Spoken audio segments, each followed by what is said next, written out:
to be Caribbean family. What a time to be alive. Yo, my threshold for abnormal is pretty high. I've been the caregiver for someone with mental health challenges, so I've seen some stuff. I've seen lots of stuff. But Corona, yo, she is on some next level issue.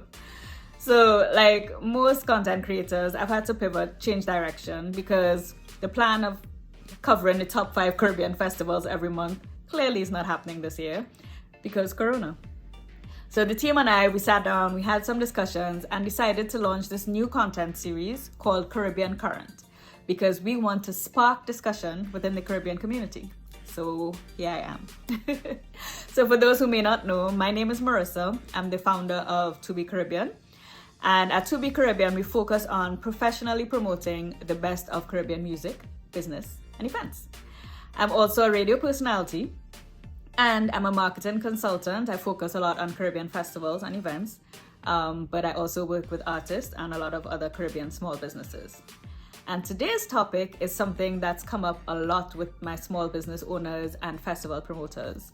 And that is the question of how the Caribbean could still prioritize people over profits in this COVID era. Man, so it's a challenging question, right? Because festivals and events are some of the major exports for the Caribbean region. And with this pandemic happening globally and a lot of events being shut down, our cultural artisans are being impacted greatly. You know, so it's a discussion on how do we manage that balance, people over profits, right? But before I jump into that discussion, and I really want to hear your thoughts on it, I first wanted to commend the Caribbean region on the leadership I saw with the handling of COVID-19. I'm in the diaspora, and from the outside looking in, it was amazing, right? It was like very firm, decisive leadership. I saw clear and consistent communication, and I saw like very well laid out plans on how to move forward. And if I knew then what I know now, I would have been on the first plane back home when this thing started. And you know, the decisive leadership shows in the results, right? Because there are quite a few islands who no longer have active cases of COVID. Nevis, Anguilla, St. Lucia, I believe Grenada. And for those islands that do still have active cases, there are clear plans on how things will be dealt with, right? So very commendable. However, the flip side of that very decisive leadership was that the economy got impacted. And I make specific reference to the closing of borders because that was done very early. And as a result, you know, the trade, the tourism, like a lot of different business drivers got impacted. And right now, you know, the discussions are about how do we generate some energy back into the economy. And so where the Prime Minister of Antigua and Barbuda, he was saying that we need a rescue plan for the Caribbean region. Like, you know, he's not seeing it and he wants to see it. And I understand because like for Antigua and Barbuda and other islands that are very reliant on tourism, they're being hit very hard, right? The layoffs in the tourism sector has already reached the 1 million person mark, right? And that has a lot of repercussions, you know. Specifically for this topic, I wanted to focus in on Caribbean events, right? And discussions about how do our event promoters move forward in 2020. I know a lot of my clients have been reaching out and they're asking the question, what do we do? Like, should we move forward with our events in 2020? If we do, what are the repercussions? If we don't, what are the repercussions?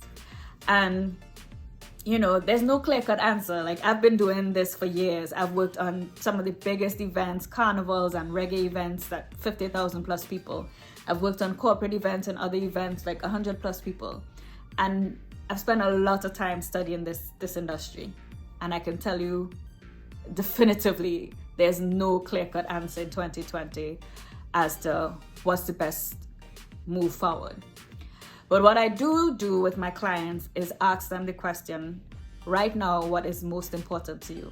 People or profits? And I guide the discussion around how we could demonstrate the same leadership that we saw with handling COVID-19. How do we demonstrate that same leadership with the handling of Caribbean branded events in 2020? One thing I try to focus my clients on is compassionate messaging. And it's very important in this COVID era that any event promoter, that they understand that we're dealing with customers who are very, very wary right now. They're very discerning with how they spend their money and who they spend their money with. And they want to know that they're working with people who have their best interests at heart. And one example where I saw that demonstrated was recent discussions on social media about Miami Carnival, right? So Miami Carnival is one of the few carnivals that are moving forward in 2020, and I thought everybody would be excited when they saw that announcement because so many other carnivals were canceled.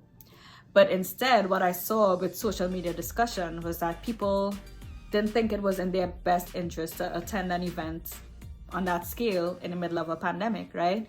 And there was almost this perception that with the committee moving forward, that it was driven by greed. And, I don't know, I'm not part of the committee. I don't know what was driving the decision. But from a marketing lens, what I saw was this definite need in this COVID era to show extreme compassion when talking to customers about attending any event right now, but especially the Caribbean events that tend to have large crowds and a lot of social interaction. So I've been telling my clients to just make sure they focus on that.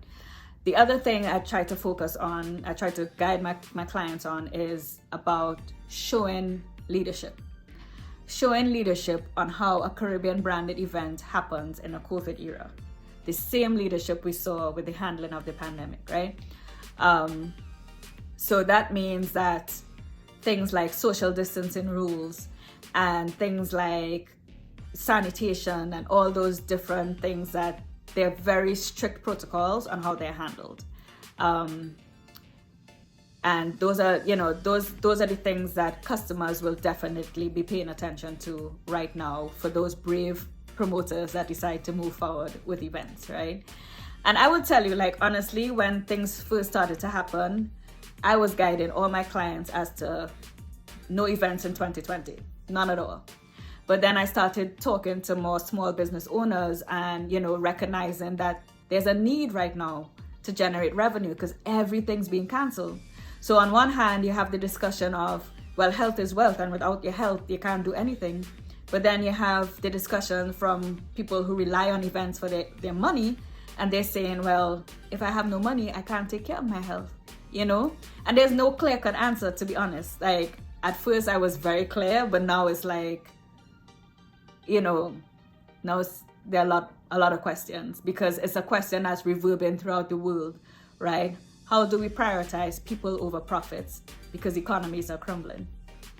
So, I would love to hear your thoughts. I would love to hear what you think of promoters who are moving forward with Caribbean events in 2020. Do you think that it's something that's good for their brand or something that would negatively impact their brand? Would love to hear from you. So this was Caribbean Kurrent.